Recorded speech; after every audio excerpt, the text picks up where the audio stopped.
This case is one of the darkest, most disturbing true crime stories we've ever heard. Welcome to Stranger Than Strange. We post new true crime stories every single week. If you like what you hear, be sure to subscribe. It's totally free and it lets you know when a new video is posted.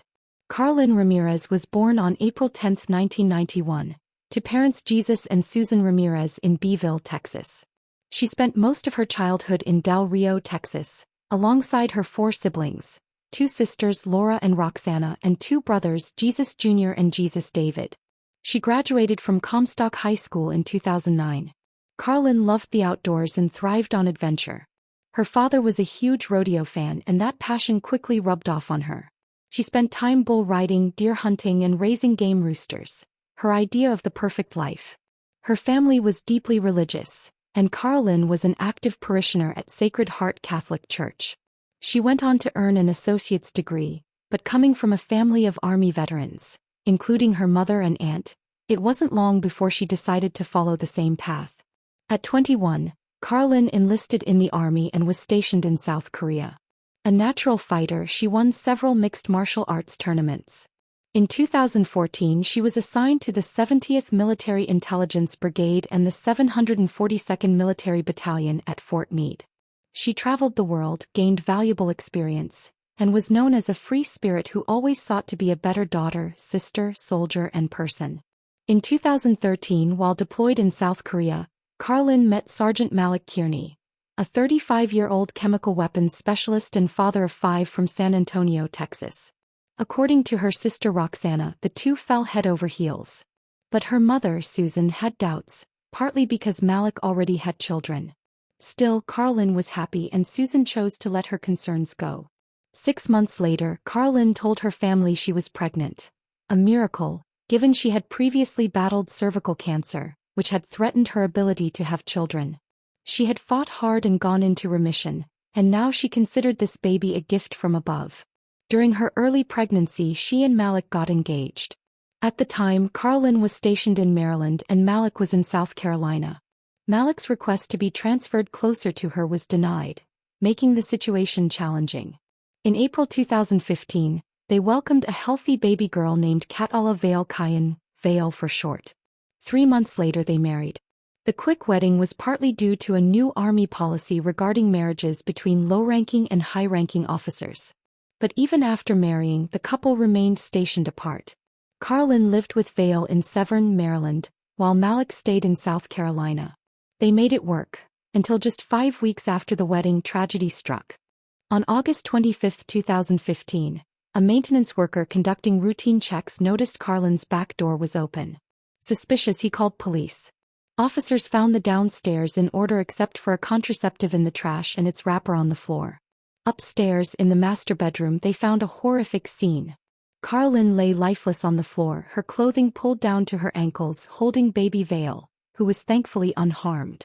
Carllin had multiple chest wounds and defensive injuries on her arms, neck and face, suggesting a struggle. A single .357 caliber shell casing lay near her body.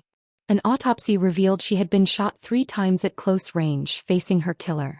Despite the staging, there was no evidence of sexual assault. The scene had been manipulated to look that way. Her family was devastated. Her mother believed that even as a trained fighter, Carllin would have complied with anything if it meant protecting her daughter. The night before her death, Carllin had called her sister Roxana in a panic, saying she felt in danger and wanted her daughter to know she loved her.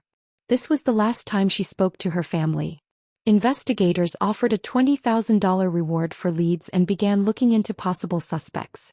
The first person they turned to was Malik. When informed of Carllin's death, Malik was emotional. He claimed the last time he saw or spoke to her was August 1st, before returning to South Carolina. His phone records and surveillance footage supported his claim that he was home at the time. Then a fellow soldier and Carllin's commanding officer, Sergeant McDaniels, revealed 2 key details.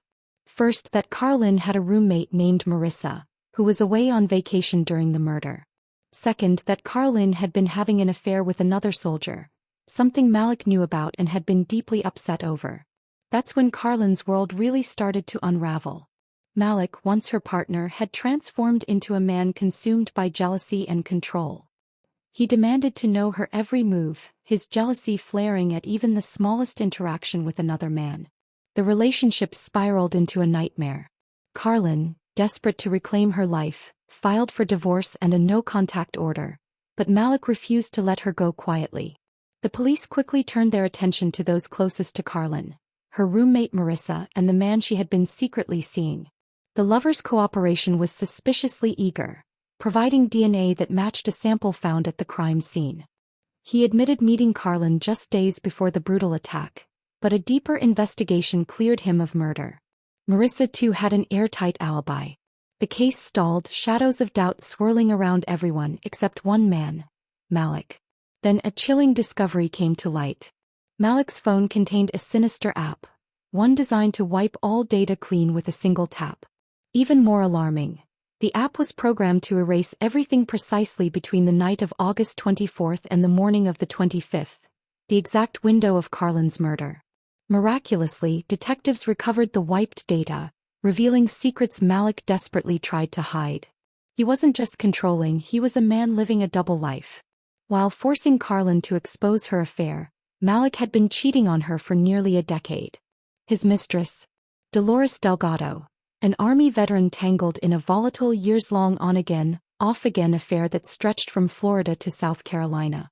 Dolores's alibi cracked under scrutiny, and the plot thickened when investigators uncovered a text from Malik mentioning a firearm too loud. Dolores herself was attempting to sell a .357 caliber revolver, the very same weapon that ended Carllin's life. As the noose tightened, Malik and Dolores fled to Texas, but the law was closing in. In October 2016, both were arrested. Then a shocking witness came forward. Dolores had asked him to dismantle a gun and dump it in Florida's Banana River. The police recovered the submerged weapon, piece by piece, confirming it as the murder gun. Dolores's confession sent shockwaves through the investigation. She spoke of jealousy, manipulation, and a cold, calculated plan. Malik had orchestrated the murder with chilling precision, taking her car, her gun, even filling the tank with gas to avoid detection on their deadly trip to Maryland. On the morning of August 25th, Malik used his key to enter Carllin's home. At gunpoint, he forced her to the bedroom. When she fought back, he fired 3 shots at close range, silencing her forever. But the cruelty didn't end there. To stage the scene, Malik placed their 5-month-old daughter Vale in Carllin's arms, a haunting tableau of innocence caught in a nightmare, before slipping out the back door, leaving it eerily ajar. Dolores pled guilty and turned state's witness, sealing Malik's fate. The trial in 2018 laid bare the darkest facets of a man whose need for control destroyed a family. After 11 harrowing days, Malik Kierney was convicted, sentenced to life without parole, plus a decade more for firearm charges. Dolores received 17 years. Throughout the proceedings, Malik showed no remorse, a cold figure amid shattered lives. At sentencing, Carllin's mother Susan's words cut deep. "My pain would likely give him a level of satisfaction he doesn't deserve. He's a cold, callous, and calculated sociopath." At just 24, Carllin's bright future was stolen. Her sister Roxana mourned not just a sister, but the mother Carllin never got to be. This tragic story is a stark reminder that sometimes, the most dangerous monsters lurk closest to home, and that love twisted by control can end in heartbreak beyond imagining.